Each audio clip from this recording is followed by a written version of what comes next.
განვაგრძობთ საუბრებს ქრისტიანული ლიტერატურის ისტორიიდან.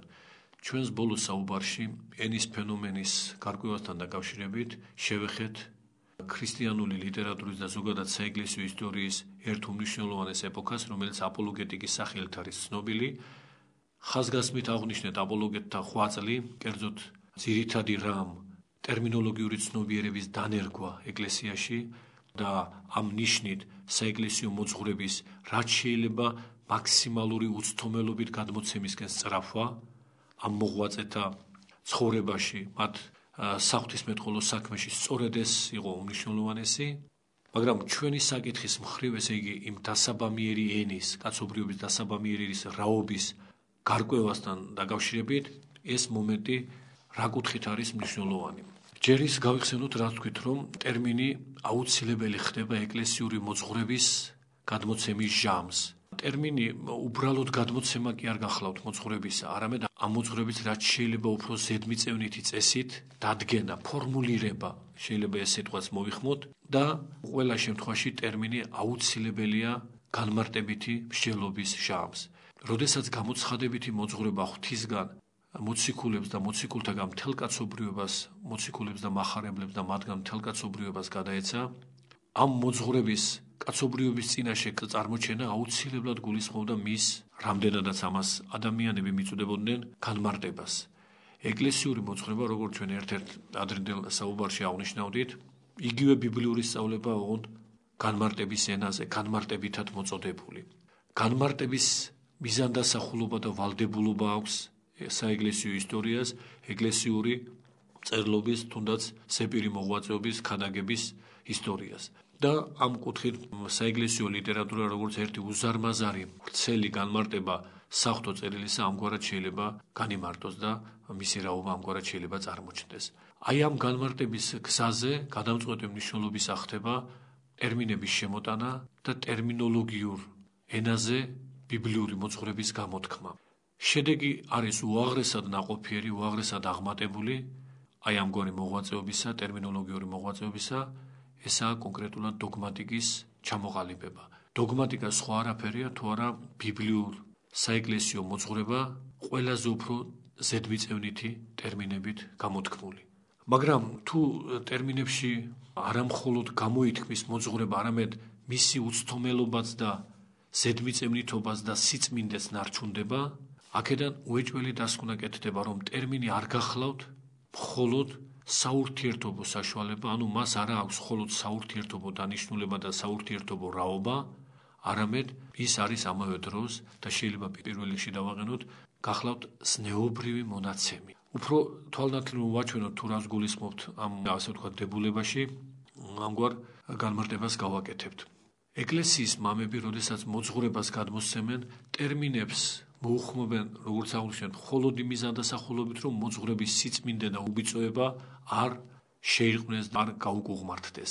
წმინდა დიონისე აროპაგელი, როდესაც თავის შრომებს, უღრმეს საღვთისმეტყველო შრომებს უგზავნიდა ტიმოთე მოციქულს, ყველა შრომის დასაწყისში და ეს შრომები გახლავთ მისი ცნობილი თხზულებები საღვთოთა სახელთათვის, ზეციური მღვდელმთავრობის შესახებ, ეკლესიური მღვდელმთავრობის შესახებ, საიდუმლო ღვთისმეტყველებისათვის, რომელსაც თან ერთვეს აგრეთვე 10 ეპისტოლე. აი ეს 4 პირველად დასახელებული შრომა ყოველთვის იწყება მკაცრი გაფრთხილებით ადრესატისადმი, რომ მისგან ნაუწყები მან ტიმოთემ არ გადასცეს იმგვარ ხალხს, რომლებიც მოუმზადებელნი არიან და რამდენადაც ვერ შეწვდებიან ამ მოძღვრების სიწმინდეს, უეჭველად შერყვნიან კიდეც მას, ანუ ძველი ქართული ტერმინი რომ მოიხმოთ, საროკველ ჰყოფენ, ანუ გააშარჟებენ წმიდას წმიდათას, უწმინდეს სწავლებებს. ხოლო ეს რომ არ მოხდეს, საჭიროა რომ მოძღვრება გადმოიცეს რაც შეიძლება ზედმიწევნით, რაც შეიძლება დაზუსტებული ტერმინებით.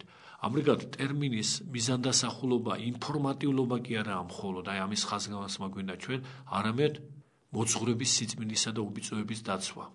და ის რაც სიწმინდესა და უბიწოებას იცავს, ის რაც ამის დამცველი არის, რა თქმა უნდა, ის პირველ რიგში ზნეობრივი მონაცემია და არა ინფორმატიული.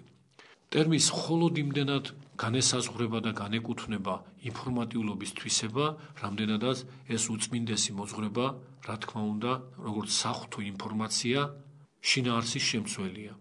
მაგრამ ეკლესიური მოძღვრების როგორც ტერმინებში გამოხატული სწავლების განსაკუთრებულობა და სხვა მოძღვრებათაგან, სადაც ასევე გვხვდება ჩვენ ტერმინები სხვა მოძღვრებათაგან გამორჩეულობა სწორედ იმაში მდგომარეობს, რომ ეკლესიური სწავლებით ტერმინი არ არის ეს რაღაც მშრალი, აბსტრაქტული მონაცემი, ნეიტრალური რამ მოვლენა, რომელიც მხოლოდ და მხოლოდ პირობითადაა შემოტანილი, როგორც გარკვეული ინფორმაციის შემოსაზღვრული, დაზუსტებული ინფორმაციის შემცველი ლექსიკური ერთეული.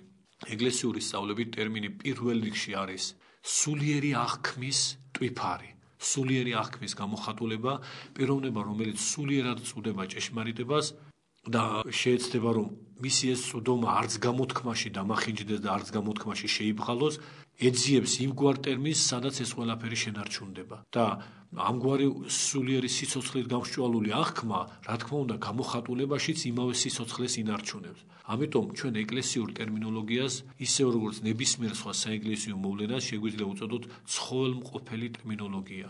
მოგეხსენებათ, ეს ტერმინი ცხოველმყოფელი ეწოდება ღვთიურობის, საეკლესიო ჭეშმარიტების ყოველ გამოვლენებას ცხოველმყოფელი საიდუმლონი, ცხოველმყოფელი საკუთრივ ეკლესია, ცხოველმყოფელი მოძღვრება, ცხოველმყოფელი რჯული, ცხოველმყოფელი წერილი და თუ წერილიც ცხოველმყოფელია და ღვთივსულიერია, ჩვენ ადრე ვისაუბრეთ, რომ ბიბლიური წიგნების გამსაზღვრელი თვისება და გამომყოფი ნებისმიერი სხვა წიგნისგან გახლავთ ეს თვისება ღვთივსულიერება და კანონიკურობას ბიბლიურ წიგნებსაც სწორედ ეს ტერმინი განსაზღვრავს.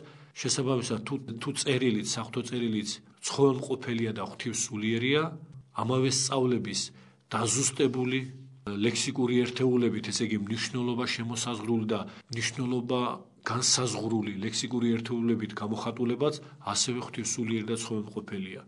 და შეიძლება ითქვას, რომ ამ კუთხით ტერმინს კიდევ უფრო მეტი ღირებულება აქვს, რამდენადაც სწორედ ტერმინებმა მოგცეს შესაძლებლობა დოგმატიკის ჩამოყალიბებისა, ხოლო ჩვენ ვისაუბრეთ იმაზე, რომ დოგმატიკის გარეშე არ ფასობს არაფერი ეკლესიური მოძღვრების მიხედვით, არც რაიმე ჭკვიანური და ბრძნული სწავლება, არც რაიმე წარმატებული მოქმედება, არც თავგანწირვა თუნდაც და სხვა. ყველაფერი ეკლესიური სწავლებით იკურთხება და მადლმოსილი ხდება და ნაყოფიერი ხდება, ღვთის წინაშე შეირაცხება, თუ დოგმატურ საფუძვლებს ეყრდნობა, თუ დოგმატის ცხოველმყოფელობა თანსდევს. და დოგმატის ცხოველმყოფელობა კვლავ აღნიშნავთ, აუცილებლად ტერმინებში ვლინდება და დასკვნაც უეჭველია, რომ ეკლესიური სწავლებით ტერმინი ესაა სულიერი აღქმის ტვიფარი, პიროვნების სულიერი ცხოვრების და სულიერი სიცოცხლის გამოხატულება და შესაბამისად ცხოველმყოფელობითი თვისებით გამსჭვალული, ანუ ცოცხალი მონაცემი სულიერი სიცოცხლის თვალსაზრისით, ხოლო სულიერი სიცოცხლე ყოველთვის ზნეობრივი მხარეა და აქედან გამომდინარე ვასკვნით ჩვენ, რომ ტერმინს პირველ რიგში აქვს ზნეობრივი დანიშნულება.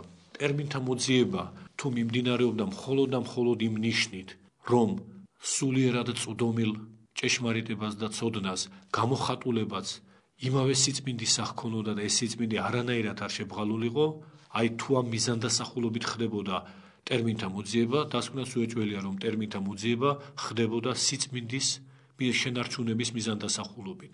და სიწმინდის შენარჩუნების მიზანდასახულობით მოძიებული რამ ასევე სიწმინდეა და რაც სიწმინდეა, ის უეჭველად ზნეობრივი მონაცემია. აქ ჩვენ შეგვიძლია ასეთი პარალელიც გავაკეთოთ. როდესაც ეკლესიის მამები ზოგჯერ მკვეთრად უსვამენ ხაზს იმას, რომ მათ მიერ გადმოცემული მოძღვრება ნებისმიერს არ წაიკითხოს, რა თქმა უნდა, ჩვენ ალბათ შემდეგშიც უფრო დაკონკრეტებულად გვექნება და შეიძლება იმასთან დაკავშირებით, რომ ამგვარი განმარტებანი ეკლესიის მამებისა აბსოლუტურად გამორიცხავს ეგრეთ წოდებულ ეზოტერიზმს, ელიტარულობას და სხვა. აქ საკუთრივ ეკლესიური მოძღვრების სიწმინდის დაცვის გამოხატულება ამგვარი შეგონება, რომ მომზადებელი პირი ათასგვარი ვნებებით დამძიმებული პიროვნება ვნებიანი თვალით და ვნებული თვალით ხედავს სიწმინდესაც და როგორც მაცხოვარი გვასწავლის, თუ ამგვარ პირებს წინ დაეყარათ მარგალიტები, ისინი ღორებივით და ძაღლებივით შერყვნიან მას, გააუკუღმართებენ და მათგან მოსარიდებელია ეს ყოველივე.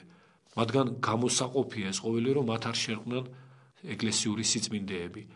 და როდესაც იმას ვამბობდით, რომ ეკლესიის მამები მკვეთრად უსვამენ ხაზს ზოგჯერ, რომ თავიანთი ადრესატებისადმი, რომ მათგან გადმოცემული მოძღვრება არ წააკითხონ აი ამგვარ უღირს და გაუკუღმართებულ პირებს, რამდენჯერმე ზოგი მამა ასეთ აზრსაც გვთავაზობს. თუ ძველ დროში ქრისტიანობამდე წარმართებში, როდესაც ჭეშმარიტება უკიდურესად დაცემული იყო, წარმართთა შორისაც კი გამოჩნდნენ ადამიანები, რომლებიც უფრთხილდებოდნენ მათგან გადმოცემული მოძღვრების სიწმინდის დაცვას და ამ შემთხვევაში კონკრეტულად იგულისხმება პლატონი, რომელიც ზოგჯერ მკვეთრად უსვამს ხაზს იმას, რომ ჭეშმარიტება წერილობით არ უნდა გადაიცეს, ზეპირად უნდა გადაიცეს, იმიტომ რომ წერილობითად გადაცემული შეუძლებელია რომ არ გახმაურდეს და რაც გახმაურდება ის შეიძლება შეიბღალოს. პლატონის მოძღვრება ეს, აი ამ სიტყვებს პლატონისას, რაც ახლა ჩვენ ვთქვით, იმოწმებენ ეკლესიის მამები ზოგჯერ იმის საჩვენებლად, რომ თუ წარმართები ესწოდნენ უფრთხილდებოდნენ თავიანთ მოძღვრებას, თავიანთ გაუკუღმართებულ მოძღვრებას, რომელიც რა თქმა უნდა შეიძლება რაღაც ჭეშმარიტების მარცვალი ყოფილიყო, მაგრამ მთლიანობაში როგორც სისტემა მოძღვრება ეკლესიის მამისთვის და ეკლესიურ მოძღვრების მორწმუნისათვის თავისთავად ცხადია ყოველგვარ ცხონებულებას იყო მოკლებული და შეუდარებელი მიჯნა სიწმინდისა და ჭეშმარიტებასთან სიახლოვის თვალსაზრისით წარმართულ მოძღვრებასა და ქრისტიანულ მოძღვრებას შორის, აი თუ ასეთ დროს ის წარმართები მათგან ჩამოყალიბებულ მდგრად გაუკუღმართებულ მოძღვრებასაც კი ასე უფრთხილდებიან, რამდენად უფრო მეტად გვევალება ჩვენ ჭეშმარიტების მსახურთ გაფრთხილება იმ მოძღვრებისა, რაც უკვე ჩვენგან კი არა მოფიქრებული წარმართთა მსგავსად, არამედ თვით ღვთისგან არის გამოცხადებითად დაუწყები. აი ეს მოფრთხილება სიწმინდისა, ამ სიწმინდის შეურყვნელად და უბიწოდ დაცვა, ამგვარი მკვეთრი შეგონებით დიდ ვალდებულებად აკისრია ეკლესიის მამებს და ამ ვალდებულების გამოხატულება გახლავთ, კვლავ აღნიშნავთ, იმ უმნიშვნელოვანესი ტერმინოლოგიის ჩამოყალიბება, რაც ეკლესიის მამათა შრომებში ვლინდება და რითაც გამოცხადებითი სწავლება, ბიბლიური სწავლება ზედმიწევნით ცნებებად ჩამოყალიბდა და ამას სხვაგვარად საეკლესიო დოგმატიკა ეწოდება. ამრიგად ვფიქრობთ უეჭველია დასკვნა, რომ ტერმინი და ზოგადად ტერმინოლოგიური ცნობიერება ეკლესიურ წიაღში უპირველეს ყოვლისას ზნეობრივი მიზანდასახულობისას, ზნეობრივი თვისებისა და ამ ზნეობრივი თვისებით არის გამშვალული ნებისმიერი ტერმინოლოგიური გამონათქვამი და ამ ტერმინოლოგიურ გამონათქვამთან მკაცრად მოწესრიგებული სახე დოგმატური დებულებები და მთლიანობაში დოგმატიკა. რა გამოიწვია დოგმატიკის ჩამოყალიბებამ? დოგმატიკის ჩამოყალიბებამ გამოიწვია ბიბლიური სწავლების საყოველთაო, ესე იგი ყველასათვის ერთნაირად გასაგები ფორმით დადგენა. ისინი, რომლებიც ამ სიმაღლეს დოგმატისას ვერ მიწვდნენ, მოწყდნენ ჭეშმარიტებას, მაგრამ რომლებიც შენარჩუნდნენ ჭეშმარიტებაში, შენარჩუნებულნი არიან სწორედ დოგმატიკის ძალით. დოგმატიკა არის ჭეშმარიტებაში მყოფთა მარადიული გამამთლიანებელი და ერთმყოფელი მათი. ვიდრე დოგმატიკა ღიეს თავის ამ უბიწოებაში და შეურყვნელ ტერმინოლოგიურ სიწმინდეში და გამოთქმითი ფორმის უბიწოებაში, თორემ შინაარსი, რა თქმა უნდა, ყოვლადწმინდა, თვით ფორმაშიც რომ ეს ყოვლადი სიწმინდე შენარჩუნებულია, ვიდრე ეს ხდება, ჭეშმარიტებაში მყოფნი განუყოფლად ერთნი არიან, ერთ მთლიანობად, ერთ სულიერ კაცობრიობად ჩვენს წინაშე წარმოჩნდებიან. ეკლესიური სწავლებით კაცობრიობა სწორედ ეს არის, სწორედ ისაა, რომელიც ჭეშმარიტებაში იშვა, ჭეშმარიტებაში იშვება დღეს და ჭეშმარიტებაში იშვება სამომავლოდ. აი ამ სამ განფენილობაში გამოვლენილი კაცობრიობის ისტორიის ერთი წარსულში განჭეშმარიტებულნი, მეორენი აწყოში მეჭეშმარიტენი და მესამენი სამომავლოდ დამჭეშმარიტებელნი ყოველივე ამისა, აი ამ სამის მთლიანობა გახლავთ ჭეშმარიტი კაცობრიობა. ეკლესიური ხედვა, რა თქმა უნდა, ჟამით არ განიყოფება, იმიტომ რომ ეს ხედვა იგივე მაცხოვრისეული ხედვაა, ეკლესიისათვის მიმადლებული, ამიტომ მისთვის წარსულიც აწმყოა, მომავალიც აწმყოა და ესაა ეს სულიერი და მარადიული აწმყო, რაც კაცობრიობის ჭეშმარიტ ნაწილს, ანუ თავად კაცობრიობას ყოველთვის ეკლესიურ შობილობაში მოიაზრებს, ეკლესიურად შობილი, ნათლისღების მადლით გამწყინვებული, მირონცხებით სულიწმინდის ბეჭდის აღმბეჭდველი და ზიარების საიდუმლოთი სრულყოფილი, აი ეს გახლავთ ჭეშმარიტი კაცობრიობა, მაგრამ ამ ჭეშმარიტი კაცობრიობის მარად შემნარჩუნებელი როგორც ერთი მთლიანობისა, გახლავთ სწორედ დოგმატიკა. აქ უკვე მნიშვნელობა არ აქვს დოგმატი რა ენაზე გამოითქმება, ესე იგი რაენობრივი ფორმა ექნება, მთავარია ის ტერმინოლოგიური ცხოველმყოფელობითი სიწმინდე ყველა ენაზე შენარჩუნებული იყოს. ყველა ენაზე მეტყველმა ქრისტიანებმა ახლად და ახლად განახორციელეს ღვაწლი ჭეშმარიტების ტერმინოლოგიური დადგენისა. ის რაც ბერძნულ ენაზე თავის დროზე ჩამოყალიბდა, რა თქმა უნდა, ბერძნულადვე ვერ გადავიდოდა სხვა ენებზე, იმიტომ რომ ჭეშმარიტება ყველას გულში მიწევნადია თავის მშობლიურ ენაზე, თავის მშობლიურ გამოხატულებაში. ამიტომ განეფინა დოგმატიკა ყველა ქრისტიანულ ენას და სადაც ამ დოგმატიკის შენარჩუნება მოხდა იმგვარივე უბიწოებით, როგორც ეს ეკლესიის მამებმა ჩამოაყალიბეს და ჩამონაკვთეს ბერძნულ ენაზე, იქ ის სულიერი სიწმინდე და უბიწოება აბსოლუტურად იმავე ძალით გადავიდა, შენარჩუნდა და ეს ერთმთლიანობა, სადაც დოგმატით განუყოფლობა, იქ ჭეშმარიტად ერთი სულიერი კაცობრიობა იქნება ეს ბერძენი, ქართველი, რუსი თუ სხვა ეროვნების მოღვაწე, არსით ერთი კაცობრიობა, მეტყველებით და გამოხატულების ფორმით, ყველა მათგანს თავისი სამეტყველო ენა აქვს, მაგრამ ეს ყველა სამეტყველო ენაც ჩვენ შეგვიძლია ვთქვათ, რომ სულიერად გამთლიანებულია დოგმატის მადლით, რომ არანაირი განყოფა საეკლესიო ენის თვალსაზრისით არ არსებობს დაუშვათ ბერძნულ მართლმადიდებლურ ენასა და ქართულ მართლმადიდებლურ ენას შორის. აქ რომ საკუთრივ ხმოვანი სიტყვა სხვადასხვაა, ეს სხვადასხვა მხოლოდ ყოფით დონეზე, ისე როგორც სხვადასხვა ფერის ქვა შეიძლება იყოს საბერძნეთში და საქართველოში, სხვადასხვა ფერის ადამიანი და სხვა, მაგრამ თვით რაობა იმ სიტყვებისა, რითაც მოძღვრება გამოითქმის, ანუ მათი შინაარსი არის სრულიად ადეკვატური, იმდენად ადეკვატური, რომ ჩვენ შეგვიძლია ვთქვათ, სულიერი გაგებით ბერძნული და ქართული როგორც საეკლესიო ენა აბსოლუტურად ერთი და იგივე ენაა. ანუ საეკლესიო ენა ერთი ჰგიეს, ერთი არის, ერთი კაცობრიობისთვის. ეს არის განხორციელება პავლე მოციქულის ცნობილი სიტყვებისა, ყოფად ერთ სამწყსო, ერთი სამწყემსისა მიმართ. აი ეს გახლავთ საეკლესიო ენის თვისება, როგორც ერთი მწყემსი, ერთი დამმწყემსელი და ერთი კაცობრიობა საეკლესიო წიაღში შობილთა, როგორც ერთი სამწყსო.